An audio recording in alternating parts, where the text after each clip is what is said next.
தலைப்புச் செய்தி. திருவள்ளூரில் சரக்கு ரயிலில் ஏற்பட்ட தீ விபத்தால் கோவை பெங்களூரு செல்லும் ரயில்கள் ரத்தாகி இருக்கின்றன. இது தொடர்பான விவரங்களை வழங்குவதற்காக செய்தியாளர் ஆனந்தன் இணைப்பில் இருக்கிறார்.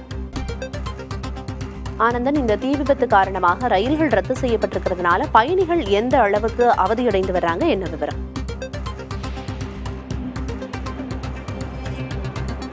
பிரியதர்ஷினி, தீ விபத்து ஏற்பட்டு தீயினை அணைக்கக்கூடிய பணிகளை தொடர்ந்து அந்த மாவட்ட நிர்வாகம் தெற்கு ரயிலில் தொடர்ந்து ஈடுபட்டுக் கொண்டிருக்கிறார்கள்.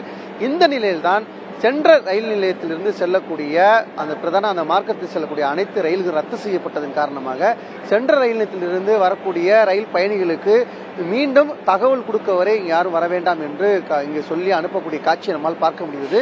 24 மணி நேரமும் பரபரப்பாக இருக்கக்கூடிய சென்ற ரயில் நிலையம் பெருச்சோடி இருக்கக்கூடிய நிலை இருக்கிறது. காலை முதலே இங்கு வரக்கூடிய பயணிகள் இந்த மார்க்கமாக செல்லக்கூடிய பெங்களூர், அதே போல கோவை செல்லக்கூடிய இந்த மார்க்கமாக செல்லக்கூடிய ரயில் பயணிகளுக்கு தகவல் தெரிவிக்கப்பட்டு திரும்பி செல்லக்கூடிய காட்சியும் ஏற்படக்கூடிய சூழல் இருக்கிறது.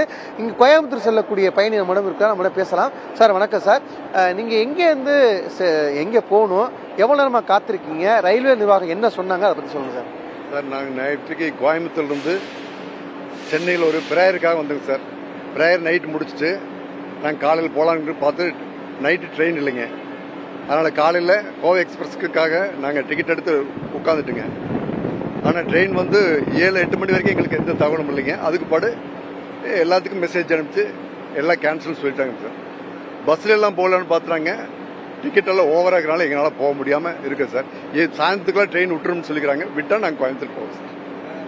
கேட்டிருப்பீங்க, பஸ்ஸுடைய கட்டணம் வந்து உயர்த்திருக்கக்கூடிய சூழல் இருக்குது. ஏன்னா இதை தனியார் பேருந்து வந்து உயர்த்திருக்க சொல்லியிருக்காங்க. ஏன்னா இதை தகவல் தெரிஞ்ச உடனே வந்து தனியார் பேருந்து கட்டணத்தையும் வந்து உயர்த்திருப்பதா அவங்க ஒரு குற்றச்சாட்டுகளை வந்து முன்வைக்கிறாங்க. எனவே அதை குறைக்கணும், தமிழக அரசு வந்து வலியுறுத்தணும். நீங்க பாத்துக்கிட்டு இருப்பீங்க எந்தெந்த மார்க்கத்திலிருந்து வரக்கூடிய ரயில் வந்து ரத்து செய்யப்பட்டிருக்கிறது அப்படின்னு நம்ம பார்த்தோம்.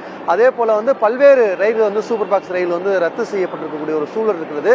திருவனந்தபுரத்திலிருந்து வரக்கூடியது, திருவனந்தபுரம் வாராந்தி சூப்பர் பாக்ஸ் express, Yelagiri express, Tirupati express, இப்படி வரக்கூடிய மும்பையிலிருந்து வரக்கூடிய எக்ஸ்பிரஸ் எல்லாமே வந்து ரத்து செய்யப்பட்டிருக்கிறது. சென்ற ரயில் நிலையத்திலிருந்து செல்லக்கூடிய அனைத்து ரயிலும் ரத்து செய்யப்பட்டிருக்கிறது சூழல் உருவாயிருக்கிறது பிரியதர்ஷினி. எனவே அந்த தீயணைப்பானது முழுவதுமாக கட்டுக்குள் கொண்டு வரப்பட்டு மீண்டும் ரயில்கள் இயக்கப்பட்ட பிறகுதான் பொதுமக்களுக்கு அது ரயில் பயணிக்கு தகவல் கொடுக்கப்படும், மீண்டும் இயக்குவதற்கான வாய்ப்புகள் இருக்கு. நீங்க பாத்துக்கிட்டு இருப்பீங்க திருவனந்தபுரம் சூப்பர் பாக்ஸ் எக்ஸ்பிரஸ், திருவனந்தபுரம் வாராந்தி சூப்பர் பாக்ஸ் express, Yelagiri express, Tirupati express, Mumbai express ரயில்கள் வந்து ரத்து செய்யப்பட்டிருப்பாங்க. அறிவிப்பு இருக்கு. மீண்டும் அறிவிப்பு வரை ரயில் பயணிகள் காத்திருக்க வேண்டும் என்று சொல்லியிருக்காங்க பிரியதர்ஷினி.